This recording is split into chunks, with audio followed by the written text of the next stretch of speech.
everyone. Here we are studying class 12th economics, Indian economy, chapter 1st, Indian economy on the eve of independence. We have already covered some topics in our previous videos. Today we'll start our next topic, that is foreign trade. Already हमने industrial sector, agriculture sector cover कर लिए हैं topic. आज हम foreign trade कैसे British rule में हमारा बिल्कुल तबाह किया गया, कैसे ब्रिटिश रूल ने क्या पॉलिसीज़ अपनाई, वो सब हम आज पढ़ेंगे. ओके, जैसा कि हम लोग सब जानते हैं कि इंडिया जो पहले फॉरेन ट्रेड था एंशियंट टाइम्स में इंडिया का, वो बहुत ही अच्छा था. मतलब एंशियंट टाइम में इंडिया का बहुत अच्छा नाम था. इंडिया पुराने टाइम में हमारा एक्सपोर्टर था, एक्सपोर्टर ऑफ फिनिश गुड्स था. कौन कौन से फिनिश गुड्स थे वो हमारे? कॉटन हो गया, कॉटन, फाइन कॉटन के मटेरियल, सिल्क का material, textile, iron goods, wooden goods. तो इन सब में हमारा इंडिया बहुत ही अच्छा था. लेकिन ब्रिटिशर्स ने आने के बाद इंडिया का जो फिनिश गुड्स का एक्सपोर्टर का बिजनेस था वो बिल्कुल ख़त्म कर दिया. वो ट्रेड हमारा बिल्कुल ख़त्म कर दिया. ओके, क्या किया उसने? बहुत सारे हमने ऑलरेडी पढ़ ली कि उसने बहुत सारे टेरिफ पॉलिसीज़ लगा दी थी, डिस्क्रिमिनेटरी टेरिफ पॉलिसी लगा दी थी. तो इसको हम पॉइंट्स में लिखेंगे फॉरेन ट्रेड को. इंट्रोडक्शन में आप लिख सकते हैं कि एंशियंट टाइम्स में इंडिया का ट्रेड बहुत अच्छा था, फेम था पूरा ऑल ओवर द वर्ल्ड. और जो कुछ फिनिश गुड्स भी वो एक्सपोर्ट करती थी. कॉटन का हो गया, सिल्क का हो गया, टेक्सटाइल का हो गया, आयरन गुड्स हो गए, वुडन गुड्स हो गए. लेकिन धीरे धीरे ये एक्सपोर्टर ऑफ फिनिश गुड्स का टैग बिल्कुल ख़त्म कर दिया गया इंडिया का, और टेरिफ पॉलिसीज़ के कारण उसको रॉ मटेरियल का एक्सपोर्टर बना दिया गया. ओके, अब आगे देखते हैं पॉइंट्स में हम आगे क्या लिखेंगे. फर्स्ट पॉइंट है हमारा exporter of primary products and importer of finish goods. पहले इंडिया था हमारा एक्सपोर्टर ऑफ फिनिश गुड्स, लेकिन टेरिफ पॉलिसीज़ लगाने के बाद हमारा जो इंडिया था वो सिर्फ प्राइमरी प्रोडक्ट, सिर्फ रॉ मटेरियल का एक्सपोर्ट करने लग गया और इंपोर्ट करता था फिनिश गुड्स को.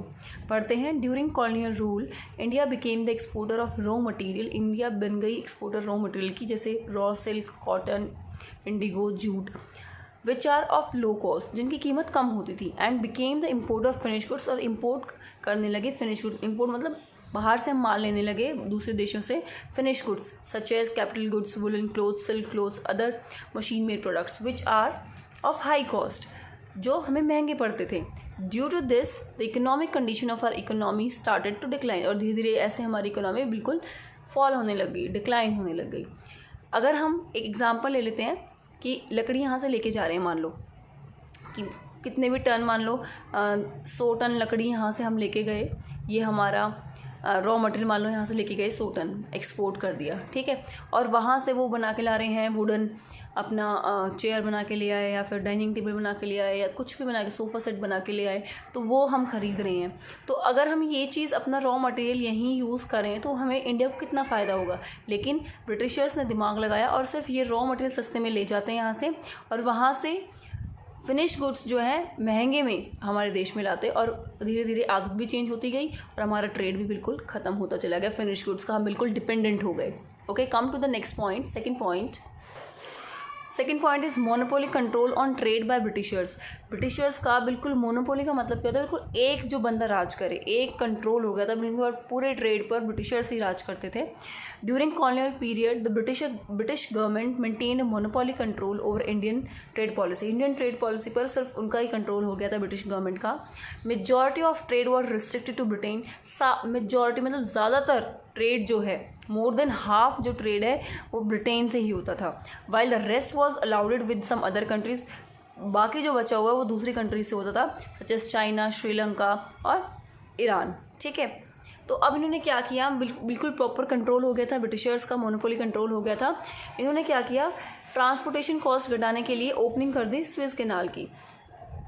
स्विस कैनाल इन्होंने बनाई 1869 में. Provided direct trade route for ships operating between the Britain and India. पहले क्या होता था कि उनका पूरा घूम के जाना पड़ता था ब्रिटेन में, इंडिया से पूरा घूम के जाना पड़ता था. इन्होंने क्या किया, बिल्कुल डायरेक्ट रूट निकाल दिया. तो इस डायरेक्ट रूट को ही बोलते हैं स्विस कैनाल, जो 1869 में हुआ, इन्होंने स्टार्ट की थी. ओके, स्विस कैनाल के बारे में पढ़ लेते हैं. जैसा कि आप लोग डायग्राम में देख सकते हैं, ये स्विस कैनाल इन्होंने यहाँ बनाई थी। पहले इनको घूम के जाना पड़ता था, लेकिन इन्होंने फिर यहाँ स्विस कैनाल बना दी और इससे इनको इजीली ट्रांसपोर्टेशन कॉस्ट भी इनकी कम होती चली गई। स्विस कैनाल के बारे में थोड़ा सा पढ़ लेते हैं। It is an artificial waterway running from north to south. ये आर्टिफिशियल वाटरवे जो बनाई गई थी नॉर्थ से साउथ की तरफ across the isthmus of Suez in north eastern Egypt. North eastern Egypt में बनाई गई थी। इस्थमस का यहाँ मतलब होता है narrow passage connecting to larger parts, जो दो लार्जर पार्ट्स को जोड़ती है, वो इस्थमस का मतलब होता है। ऑफ स्विस इजिप्ट में बनाई गई थी। The opening of canal reduce the transport. इसकी वजह से, इस कैनाल की वजह से रिड्यूस हो गई, कम हो गई transportation cost, as now there is no need to sail around Africa. उन्हें अफ्रीका का पूरा घूम के लगाना पड़ता था, अब सीधा और डायरेक्ट जा सकते थे। इससे उनका फ़ायदा, ब्रिटिशर्स का फ़ायदा भी हो गया था। ओके, फिर नेक्स्ट, टैरिफ फ्री इम्पोर्ट, बिल्कुल free import and export between India and Britain. Whereas धीरे धीरे उन्होंने क्या किया, बिल्कुल फ्री कर दिया इम्पोर्ट भी और एक्सपोर्ट भी इंडिया और ब्रिटेन के बीच में जो होता था। Whereas heavy duty was place, और हैवी ड्यूटी लगा दी, बिल्कुल हमारे फॉरेन ट्रेड को बिल्कुल इतना तबाह कर दिया उन लोगों ने, इतनी हैवी ड्यूटी लगा दी। अगर हम एक्सपोर्ट करते हैं इंडियन, अगर कोई भी एक्सपोर्ट करता है इंडियन हैंडीक्राफ्ट प्रोडक्ट, डबल कर दिए प्राइस, ताकि कोई भी एक्सपोर्ट ना कर पाए और हमारे हैंडीक्राफ्ट्स बिल्कुल ख़त्म हो जाएं। ठीक है, अब थर्ड पॉइंट है, एक थर्ड पॉइंट में भी हम डिस्कस कर लेते हैं कैसे फॉरेन ट्रेड की कंडीशन थी ब्रिटिश रूल के अंदर।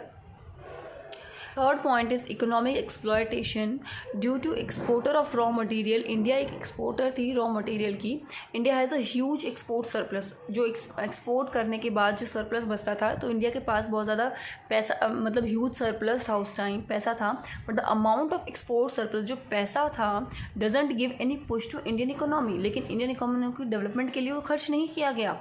The amount of surplus is used, जो अमाउंट होती थी जो सरप्लस की, जो भी पैसा होता था, उसको गवर्नमेंट जो है वो नॉन डेवलपिंग एक्टिविटीज़ में लगाती थी। ब्रिटिश गवर्नमेंट अगर वो हमारे लिए लगाती, इंडिया की इकोनॉमी को सुधारने के लिए लगाती, तो इंडिया की तरक्की हो जाती।